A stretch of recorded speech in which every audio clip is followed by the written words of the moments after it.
नमस्कार। चंद्रकांत भी भट्ट अमेरिका से। मेरे माँ बाप ने मुझे जन्म दिया। मेरा पिताजी तो बहुत भले भले भले था। बहुत। मैं उसको भगवान से ऊपर का दर्जा दूँ तो कम हो जाएगा। मेरे दादा ने बहुत कुछ पैसे कमाए। उसने सोचा होगा कि इतने 32 रूम का मकान, करोड़ों के शेयर बाजार का कार्ड, सोना चांदी, जमीन, 400 बीघा जमीन, अपने बच्चों के लिए, आने वाली पीढ़ियों के लिए, शायद मेरे लिए, मेरे भाई के लिए, मेरी बहनों के लिए। उसे पता नहीं कि मैं मर जाऊंगा तो उस मिल्कत का क्या होगा। मैं मैं गरीबाई की बात नहीं करता हूँ। मेरे पास फी भरने का पैसा, मेरी माँ, मेरे पिताजी तो भगवान के इंसान थे। मेरे चाचा चाची गलत नहीं थे। दूसरा चाचा तो एक्सपायर्ड, लेकिन मेरी एक विधवा काकी भी थी। कोई गलत नहीं था, कोई का इंटेंशन गलत नहीं था। समय वक्त खराब था। और इस परिस्थिति में न तो मेरे पास फीस भरने का पैसा था। खेतों में आवक से हम जिंदा रहते थे। मेरे बड़े भाई मोड़ासा कॉलेज, मोड़ासा स्कूल में जॉब करते हैं, उन्होंने मुझे पढ़ाया। मैं बाहर निकला, अहमदाबाद आया, मेरे बहनों ने न्यू कमर्शियल में जॉब दिलवाई। फिर जिंदगी की एक ऐसी शुरुआत हो गई और अचानक मैं शिक्षण जगत में आ गया। मैंने सोचा कि चंद्रकांत भट्ट, तुम तो बालार्क सूर्यपुत्र हो, बालार्क ज्ञाति में जन्म लिया है। तुम सोचो, तुम किसके लिए जिंदा हो। अगर तुमको जो तकलीफ हुई, उस तकलीफ का दूसरे के लिए उपयोग करो। किस तरह उपयोग। मैंने शिक्षण जगत में आ गया। मैंने मेरा जीवन बदल दिया। और उस चीज में मैंने यही सोचा कि मैं चंद्रकांत भट्ट न तो मैं मेरे लिए जिंदा हूँ, मैं दुनिया के लिए, समाज के लिए, लोगों के लिए, जिनको ज़रूरत है उनके लिए मेरा जन्म हुआ है। मैंने मेरा कुटुंब का फर्ज निभाया, समाज का फर्ज निभाया। और फर्ज निभाते निभाते आज 22 साल में मैं आपके साथ बात करता हूँ। मेरा कहने का मतलब, मुझे कोई ख्वाहिश नहीं थी। मुझे सिर्फ कुछ करना था, मेरी स्किल का उपयोग। मैं कभी रोता नहीं। दुख दर्द को मैं भगवान की प्रसादी समझकर हमेशा पी लेता हूँ। अपमान को मान समझकर पी लेता हूँ। कोई गाली दे तो मुझे लगता है कि उसने मुझे आशीर्वाद दिया। कितने लोगों ने कहा तुम पैसा खाते हो, तुम भ्रष्टाचार करते हो, तुम गलत हो, तुम अभिमानी हो। मैंने इस दिमाग में कभी उसके बारे में सोचा ही नहीं। चलो, मैं एक बात इसके लिए करता हूँ कि वो महिपत फाउंडेशन वाला जो बात, क्या मालूम वो बंदे, उसने, ईश्वर ने उसको क्या जन्म, आज हजारों बच्चों को माँ बाप भी रखता है, पढ़ाता है। वो औरतें और जो माँ बाप यहाँ लड़के छोड़ जाते हैं, लोग छोड़ जाते हैं रोड पर, उसके वो रखता है। न तो रखता है, उसको स्मशान तक पहुँचाता है। आप भी कर सकते हो, क्योंकि आप, लेकिन आप में दया नहीं है, मानवता नहीं है। आप में अहंकार है, सत्ता लालसा है, आप में स्वार्थ है, आप में ईर्ष्या है। एक आज की कहानी, 65 वर्षीय चमनलाल और 60 वर्षीय सरिता देवी से पूछा, आप मुझसे शादी करेगी। एक औरत, में नाम अभी बाद में बताता हूँ। कि वृद्ध आश्रम की उस शाम चमनलाल बहुत देर तक कुछ सोचते रहे। फिर उन्होंने सामने बैठी सरिता देवी से कहा, क्यों न हम एक नई शुरुआत करें। सरिता देवी कुछ पल चुप रही। उनकी आंखों में डर था, लेकिन उसके ज़्यादा थकान। उन्होंने धीरे से कहा, मेरी कोई संतान नहीं है। चमनलाल ने सिर उठाकर देखा। बोला, सरिता बोली, पति प्राइवेट नौकरी करते थे। 10 साल पहले गुजर गए। उस दिन के बाद घर में मेरी आवाज़ धीरे धीरे बोझ बन गई। जेठ जेठानी अपने बच्चे सब हैं, लेकिन उन्हें मेरी ज़रूरत नहीं रही।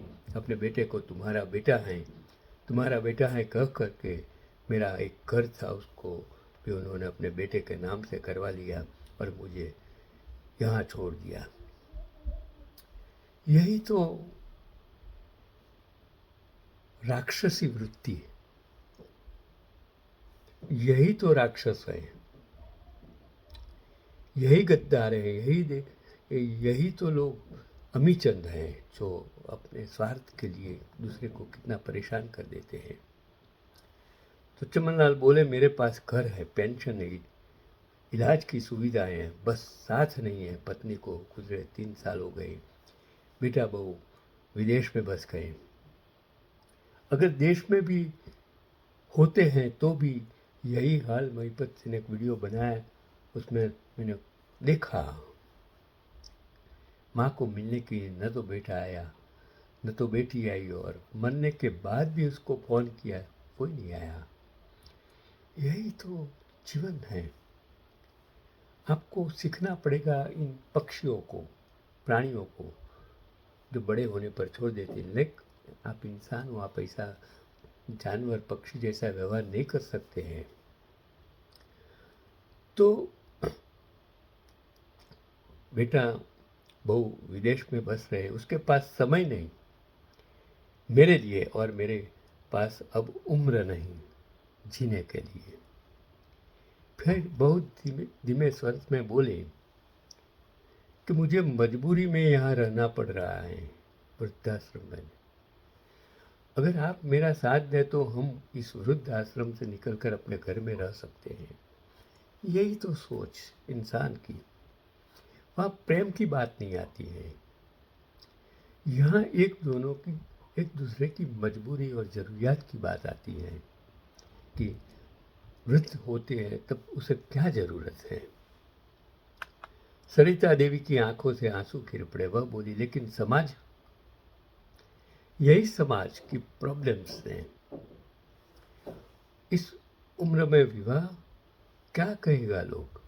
चमनलाल की आवाज़ में पहली बार कठोरता थी। कौन सा समाज? मैं यही तो कहता हूँ कि ये समाज आपकी टीका करेगा, खालियाँ देंगे, मश्करी करेंगे, जलील करेंगे, बदनाम करेंगे। समाज का मत सुनिए, समाज का मत देखिए। आपको क्या तकलीफ है वो समाज देखने वाली नहीं है। वही समाज जिसने मेरे बेटे से यह नहीं पूछा कि पिता को आश्रम में क्यों छोड़ा, वही समाज जिसने आपके परिवार वालों से यह नहीं पूछा कि आपके साथ इतना बड़ा धोखा क्यों किया। क्या समाज ने हमें अपने घर रखा? क्या समाज ने हमारे आंसू पोंछे? तो अब हम समाज से इजाज़त क्यों मांगे? उस दिन सरिता देवी ने पहली बार खुद को बेकार नहीं, ज़रूरी महसूस किया, और कुछ दिनों के बाद दोनों ने विवाह कर लिया। कोई शोर नहीं था, कोई रिश्तेदार नहीं था, बस 2 टूटे जीवन थे।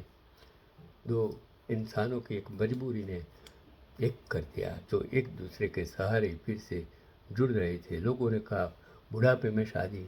चमनलाल ने सिर्फ इतना कहा, बुढ़ापे में इंसान को सबसे ज़्यादा साथ की ज़रूरत होती है। कुछ समय बाद चमनलाल ने अपना घर, पेंशन, जमा पूंजी सब कुछ वृद्ध आश्रम के नाम कर दिया। लेकिन यह कोई साधारण आश्रम नहीं था। यहाँ हर सुविधा थी, सम्मान था, और उससे ज़रूरी यहाँ कोशिश होती थी कि 2 अकेले बुजुर्ग फिर से एक दूसरे का हाथ थाम सकें। चमनलाल ने कहा, मेरे बेटे ने मुझे छोड़ दिया, अब मैं नहीं चाहता कि कोई और माँ बाप अकेले छोड़ जाए और उनको अपने जीवन का आखिरी समय अकेले काटना पड़े। ये आर्टिकल्स लिखने वाली आरती कहरवार को मैं शत शत सलाम करता हूँ।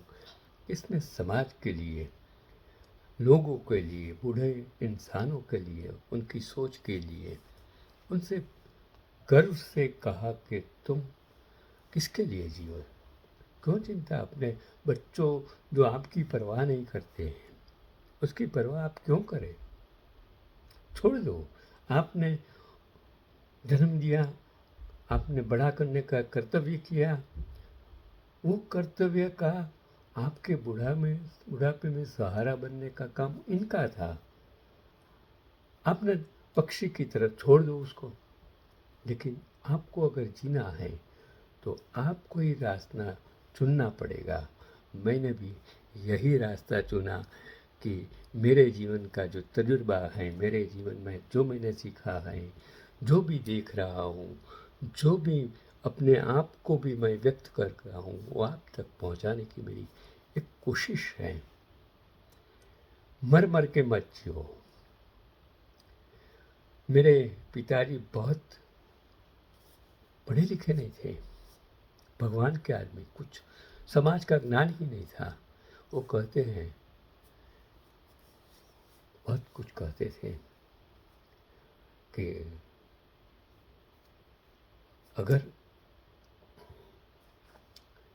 जीना है तो भगवान की तरह जियो, अल्लाह एक ऐसे इंसान की तरह जियो कि जिसको दुनिया की चिंता नहीं। और वो इंसान ऐसे ही मर गया जब मैं एट द एज ऑफ 50, और जब मैं 16 साल का था। मैं आज मेरे माँ बाप को शत शत प्रणाम करता हूँ, धन्यवाद कि उनकी वजह से मैं हूँ। मैं ये नहीं कहता, मैं कभी मेरे कुटुंब से, मेरे चाचा चाची, किसी के लिए मेरे पास फरियाद करने का कोई कारण ही नहीं है। बहुत कुछ दिए समाज ने, बहुत कुछ दिया। आज का